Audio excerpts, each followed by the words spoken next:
Hello everyone, welcome to the channel. So in this video हम बात करेंगे intraday stocks for 4 July. Also हम analysis करेंगे Nifty and bank Nifty for next week. तो पहले हम बैंक निफ्टी देख लेते हैं। अगर बैंक निफ्टी को अगर हम यहाँ पे देखेंगे तो ये वीक भर में अगर हम यहाँ पे देखें, ये गैप डाउन खुल रहा है और ऊपर की तरफ पुल हो रहा है। यहाँ पे भी गैप डाउन खुला, ऊपर की तरफ पुल हुआ, ये गैप डाउन खुला, फिर ऊपर की तरफ पुल हुआ। और लास्ट ट्रेडिंग सेक्शन अगर देखेंगे तो सेम सिनेरियो, यहाँ पे भी गैप डाउन खुला है, ऊपर की तरफ पुल है। दैट मीन्स यहाँ पे बायर्स आ रहे हैं, लेकिन ये जो लास्ट स्विंग है इसके ऊपर इसको लेने क्रॉस नहीं कर पा रहा है। अगर बैंक निफ्टी मंडे को 33,650 या 33,700 ये सब एरिया क्रॉस करता है तो हम 100 से 150 रुपया एक स्टॉप लॉस देंगे और हमारा जो टारगेट होना चाहिए वो 34,000 राउंड लेवल होना चाहिए।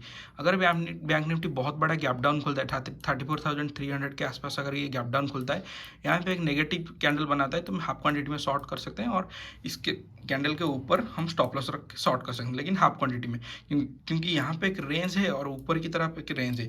अगर ये बहुत बड़ा गैप डाउन खुल के ये नीचे की रेंज ब्रेकआउट करता है तो हम छोटा क्वांटिटी में लेकर बाय कर सकते हैं। टारगेट जो होना चाहिए हमारा ये जो रेंज जितना है उसका हम नीचे प्रेडिक्ट कर लेंगे, उतना हमारा टारगेट होना चाहिए। चलिए हम निफ्टी देख लेते हैं। अगर हम निफ्टी देखेंगे सेम सिनेरियो में है, यहाँ पे गैप डाउन खुल रहा है, ऊपर की तरफ पुल हो रहा है, यहाँ पे भी गैप डाउन खुला, ऊपर की तरफ पुल हुआ। लास्ट ट्रेडिंग सेक्शन अगर देखें, यहाँ पे एक रेंज था, ब्रेकआउट हुआ, लेकिन फिर ये जाकर ऊपर की तरफ क्लोज दिया है। क्लोजिंग अगर हम देखेंगे, एक स्ट्रॉन्ग क्लोजिंग दिया है।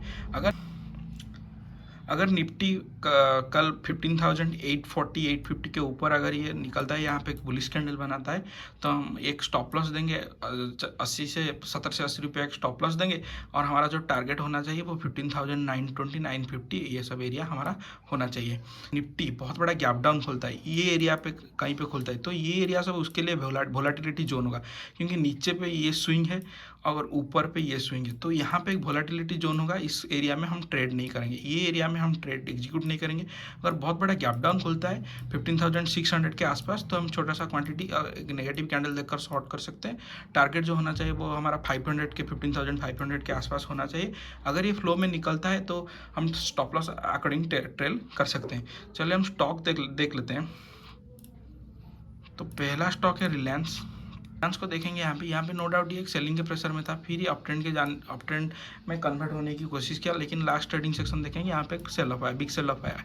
अगर इसको रिलायंस कल 24,10 के अंदर अगर खुलता है और 2400 निकलता है तो हम इसको सेल का प्लान करेंगे। अगर 2410 के अंदर खुलता है, एनीथिंग 2410 के बाहर अगर खुलता है, 2415 या 2420, हम इसको इग्नोर कर देंगे। अगर 2410 के अंदर खुलकर ये अगर नीचे 2400 राउंड लेवल क्रॉस कर रहा है तो 10 रुपये का स्टॉप लॉस देंगे।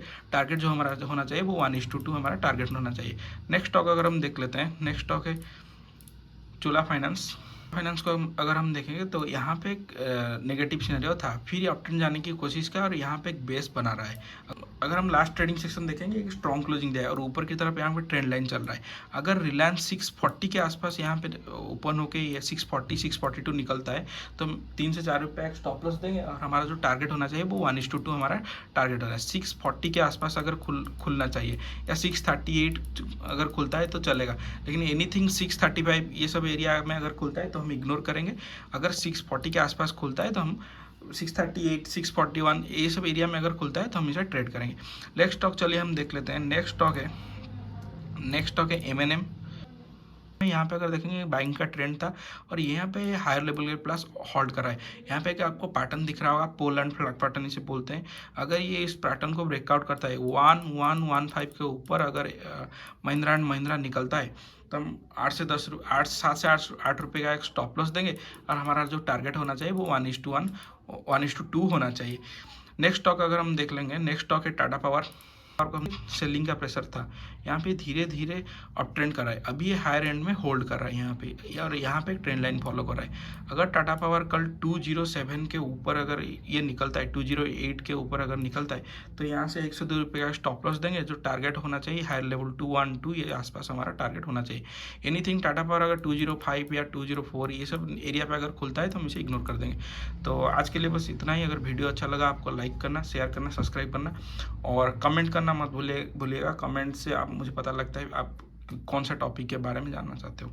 So thank you.